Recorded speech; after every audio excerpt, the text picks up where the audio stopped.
Winning begins at home here on a Monday. I'm fired up. It's going to be a good week.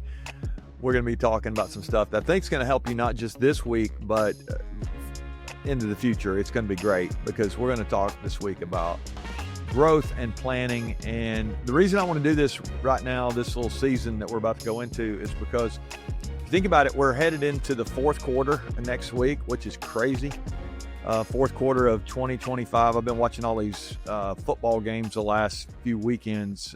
Football season in full force here in the U.S.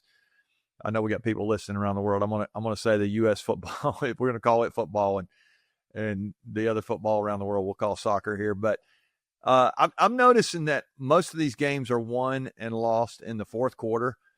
Actually, let me back up. I think they're won in two places. They're won in the fourth quarter, and so as we go into this fourth quarter of the year at home, you might even be able to apply some of the stuff that we talk about here this week to your work as well. But as we go into this fourth quarter, I want you to think about, are you winning or not? And is it possible that you could do some things, make some adjustments here to maybe even run up the score these last few weeks of the year, or maybe there's some adjustments you need to make because you feel like you're woefully behind. And so let's think about that.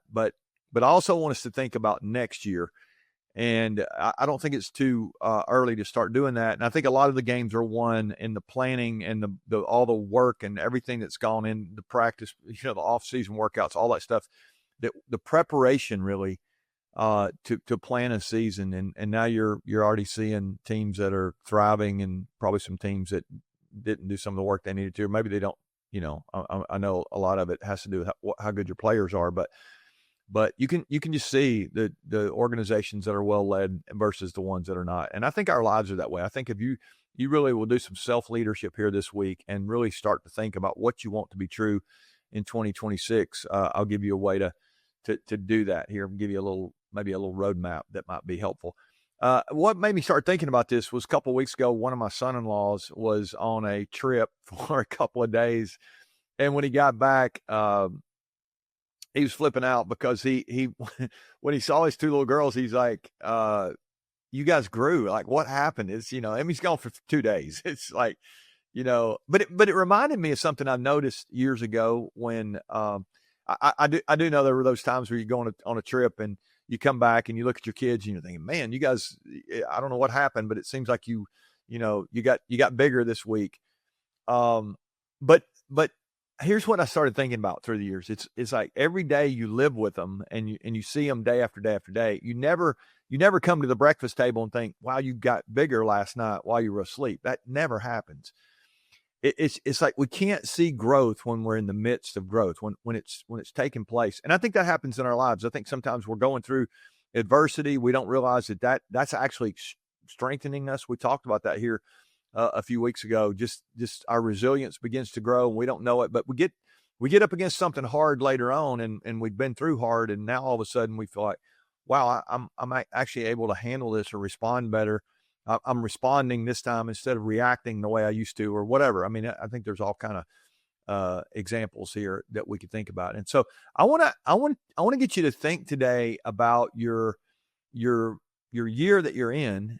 Again, we're 3/4 of the way through the year now.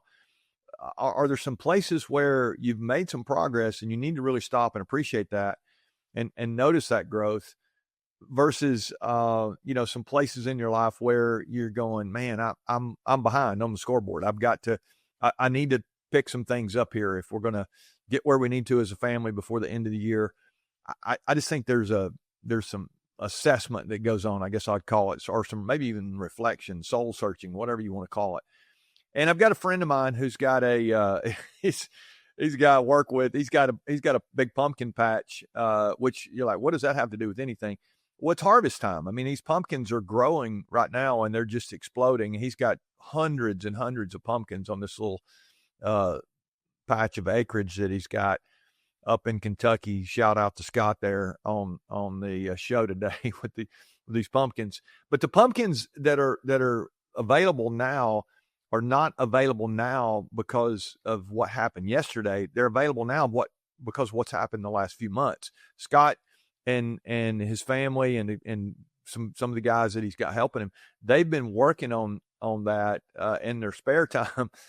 But they've been putting time in on it. I mean, it's the time outside of work. I mean, there's been, I'm assuming, some weeding going on, and there definitely was some plowing and planting and all that stuff. And I'll have to get him to explain to me exactly how the growth process works. But all I know is he sent me a picture last week, and these pumpkins are looking really good. And as I think about my life, there are places, as I project, and I'm going to believe this is true for all of you, as you think about your future, I'm guessing you want there to be a harvest. And so today I want to just challenge you to begin to think about not just the fourth quarter. We'll talk about that as we go this week a little more, but then we're going to focus most of the rest of the week on the next year. And so I'm going to give you some questions this week that I think will really help you plan your next year, so that hopefully at the end of 2026, I guess there'll be a harvest, and you'll be going, man, this is crazy.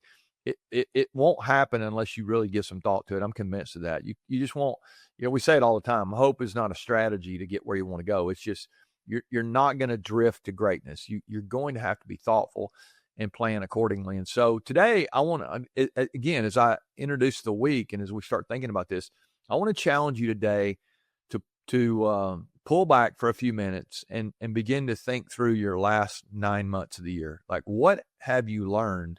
What's happened over the last 9 months that has been a learning moment for you? And is there something, maybe some experience? I've got a friend, he told me one time, he said, experience is not the best teacher. Evaluated experience is. He got that from a professor. And I thought that was really good. And I want to just ask you today, what are you doing to evaluate the experiences that you've had these last 9 months? And if you'll go back and you'll look and begin to think through, what have I learned that I really want to carry with me into the future? What have I learned that I need to change going into the future? Is there something that you need to stop doing that you've been doing? Is there something that you need to start doing? Is there something that you need to alter or take a little shift? And I really challenge you today to think through this and ask yourself, even, are there some adjustments I need to make going into the fourth quarter here?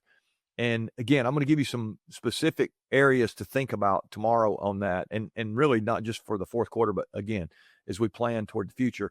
But you probably already know some of those. And so I want to encourage you to write those down and maybe even need to make an adjustment as you head into this, this fourth quarter.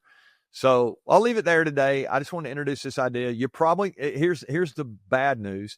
You're probably not going to get on a path of growth and start noticing every day, man, I'm getting bigger, I'm getting stronger, I'm getting faster. I'm, as far as the growth goes, you won't be able to see it in the midst of it.